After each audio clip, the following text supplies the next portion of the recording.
Hey guys, it's your boy Poetic Gamer ML. Mark here with some news that I think you can use in the world of video games regarding Nintendo and this week Sony as well with the PlayStation consoles. The first bit of news is not good, potentially.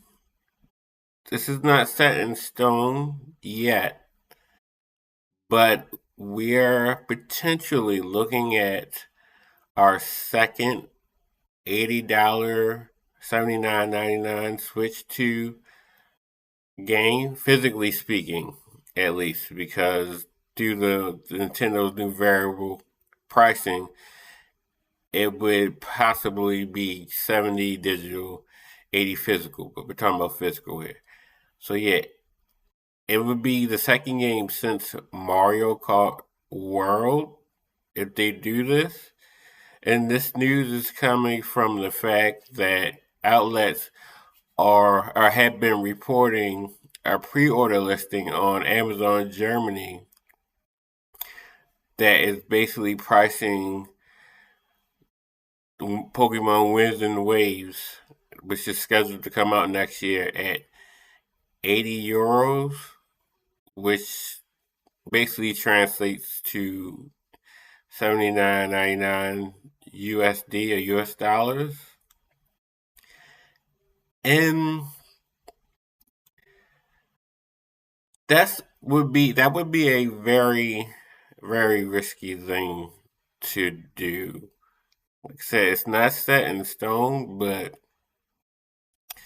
given the state of gaming now, it wouldn't be surprising. Now, if they do if Nintendo and the Pokemon Company decides to go with $80 for the next generation of Pokemon, the 10th generation, which should be really huge because it's the 10th generation. It's amazing that Pokemon has survived this long. So, if they do go ahead and go with this, then they're going to have to make sure of a few things. The biggest thing being that we can't have a repeat of Scarlet and Violet on a technical level. Those games were good gameplay wise because Pokemon games usually, for the most part, are always good. The problem comes in with the visual presentation or the frame rate or just the technical performance. Since moving from handheld to console with Switch One and Sword and Shield, Game Freak have not been meeting the standards in that department that they really should be for a bajillion-dollar company like one of the possibly the biggest media company, a media franchise in the world, even above Mickey Mouse and Mario and stuff like that. So we can have Pokemon falling through the floor, sliding off the edge of the map into the abyss, or just appearing inside the walls, which they would do in Scarlet and Violet. They would literally spawn inside of walls, sometimes whole groups of Pokemon.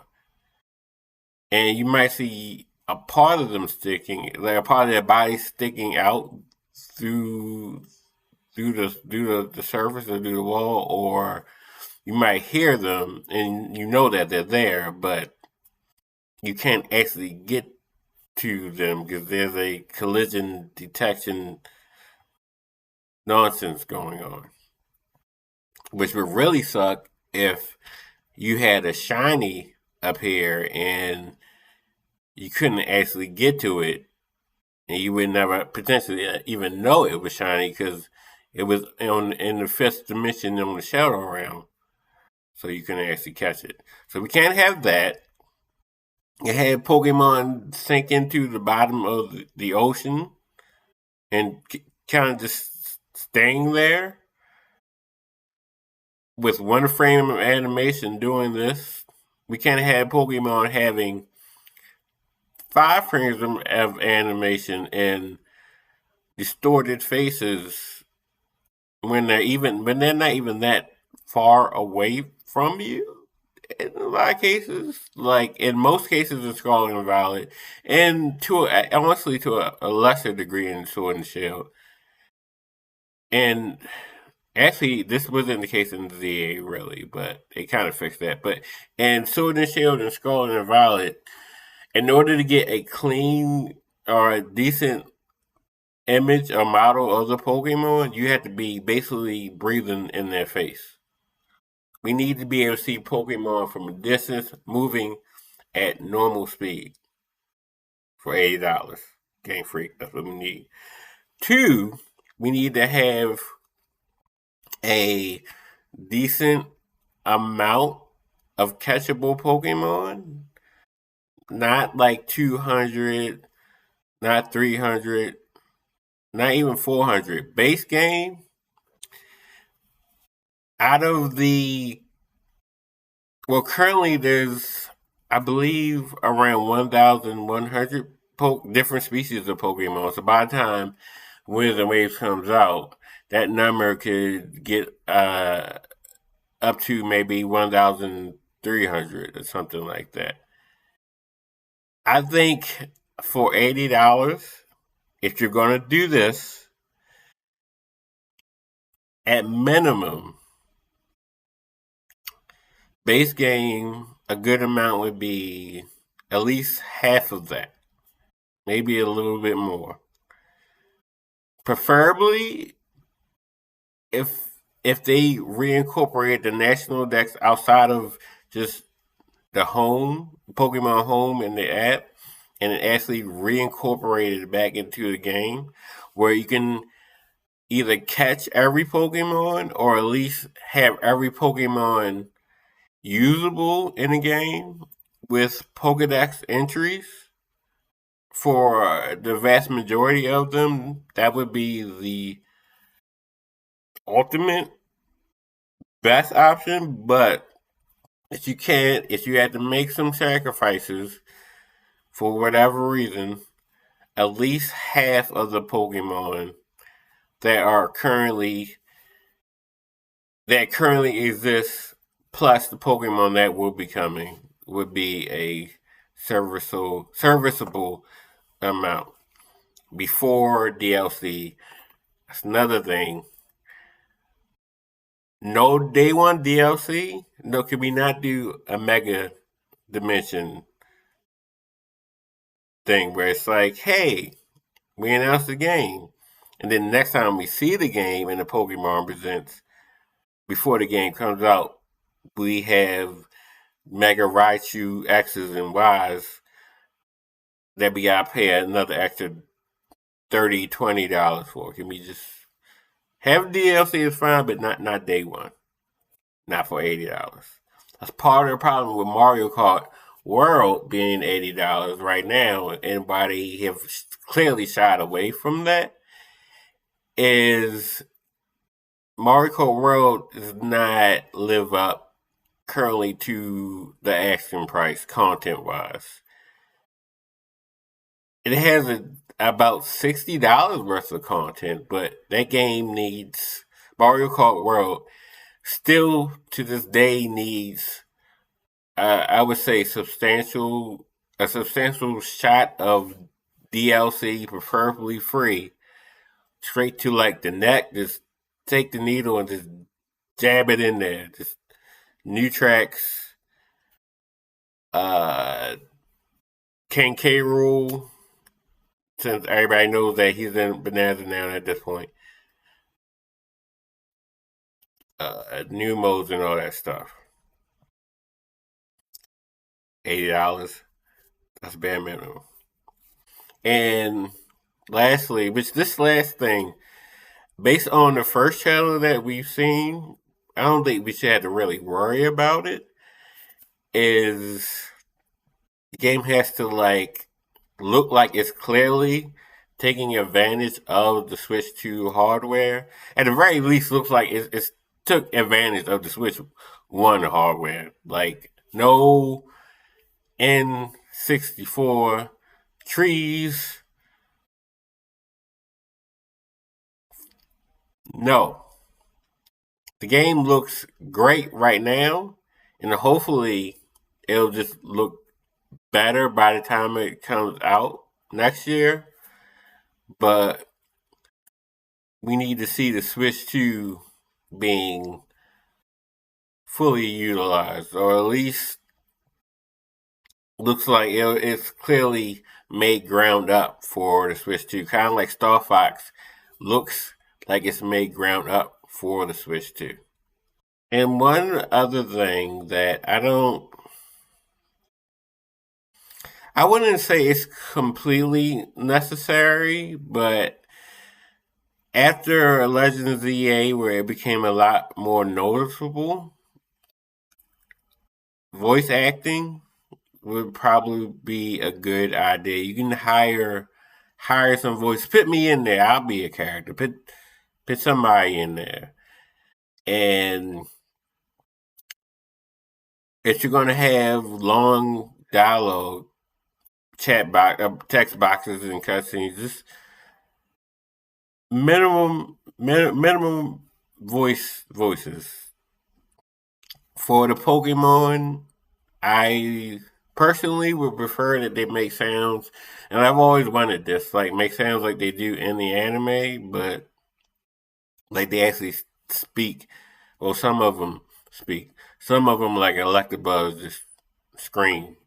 Or Richie Bell just make air ripping screams. But I would like those air ripping screams in my video game. But yes, humans, text boxes is fine, but you're going to have long dialogue portions like you had in Legends ZA Game Freak, Nintendo, Creatures Incorporated, Pokemon Company. It's time to hire voice actors. Doesn't have to be the most A-list voice actors ever. Like I said, you can hire me, you can hire someone down the street, somebody. Get somebody in that booth. But hopefully we won't see wins and waves at 80. Hopefully we'll see 60 digital, 70 physical. But if it is 80, would you buy it? How much of a Pokemon fan are you? Are you a hardcore Pokemon fan, Nintendo fan like me? I honestly will still buy it regardless, because I have only skipped one generation of Pokemon and I don't plan on skipping another. But I understand for people who might see that $80 price tag, especially at the Mario Kart World, not including Switch 2 editions of games either, which sometimes are 80, like Kirby in the Forgotten Land. Switch 2 edition is 80. But pure game itself,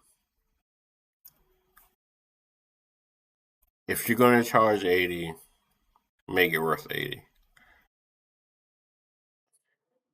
Moving on, there's going to be a state of play, a Sony state of play on June 2nd, which is basically like their equivalent of a Nintendo, Sony's equivalent of a Nintendo Direct or Xbox Showcase. And it's reported by Sony to be 60 minutes in length. They've already said that Wolverine Marvel's Wolverine is going to be a part of it.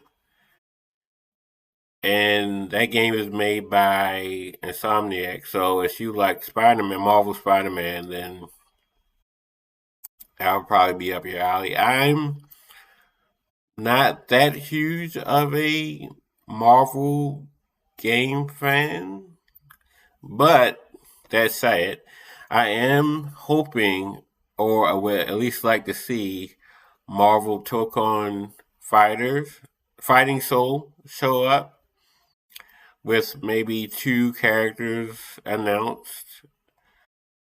Um, Venom would be cool, and some villain other than Ultron or Thanos, because ever since the MCU started, that's all that's really been used in Marvel games is the big bad is Ultron or Thanos, and I guess Doctor Doom is kind of becoming like that too. But like another villain that maybe has never been in a fighting game would be really cool. Like I would like to see a Japanese stylized version of maybe Green Goblin or something like that. So that would be nice, and just to see more of that game. 'Cause that game is very complex. There's a lot going on with the 4v4 battle system and a lot of mechanics, even more mechanics than say Street Fighter 6 that you had to kind of keep in mind where you're playing based off of the beta that I briefly played. Something else that I wouldn't mind seeing at Sony State of Play is more information or possibly a first look at Final Fantasy VII Remake Part 3 and at least get like a name of what that's going to be called, because I'm really ready to see how if they can really land this multiverse time shenanigan lapa lapa nonsense story train that's going on with the remake trilogy. I want to know if they can make that landing, because it's a very hard thing to do based on where that game currently is, narratively speaking. But the gameplay will probably be fun because the gameplay is always fun.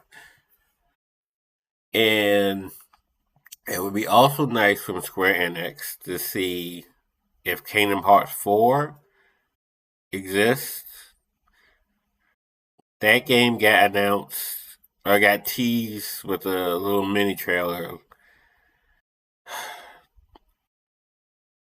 I want to say at least it feels like 5+ years ago, something crazy like that, or maybe from Capcom we can possibly get like the first footage of Okami 2, or currently known as Okami sequel. So there's a bunch of things that third party wise from the state of play that I'm looking forward to potentially seeing. First party wise, not as much.